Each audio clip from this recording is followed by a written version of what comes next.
ওগুলো কি আপনার নিজেদের করা না সরকার থেকে কিছু না, পেয়েছেন? এটা সরকার থেকে দিয়েছে। এটা সরকার থেকে পেয়েছেন। আপনার ছেলে মেয়ে আপনাকে দেখে? ছেলে মেয়ে দিয়ে দিয়েছি। আর ছেলে বড় পক্ষে ছেলে দেখে তারাই আলাদা। আচ্ছা, আপনার কাছ থেকে শুনতে পেলেন। হুম। তো আরো একবার বলি যে আপনার ছেলেরা আপনাকে দেখে না, তো আপনার বৌমারা কিছু বলে না? না, ওরা কি আমি একা থাকি, ওরা কি বলবে? তো ওনারা যে খাবার দাবারে আপনাকে ডাকে না? না, বা এই যে পুজো পার্বণ টার্বণ যে না, আপনাকে ডাকে না? এসব শুনে দেখে। তাহলে আপনার কি করে চলে সংসার?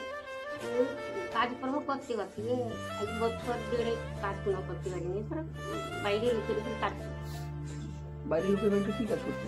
ওই যে ধান চাষে কাজ করছি। এখন আর করতে পারছি এখন করতে পারেন না?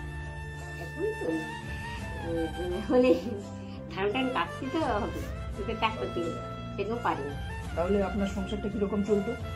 আগে ধরো মালিক ছিল, যা হোক করে তো অল্প খাটাখানি করে, আর এখনো চলছে করে।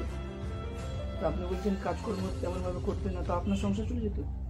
না, যা হোক করে চলছে। ওই যে 1000 টাকা পাই সরকার থেকে। তাহলে আপনার এইভাবে দিন কাটতো?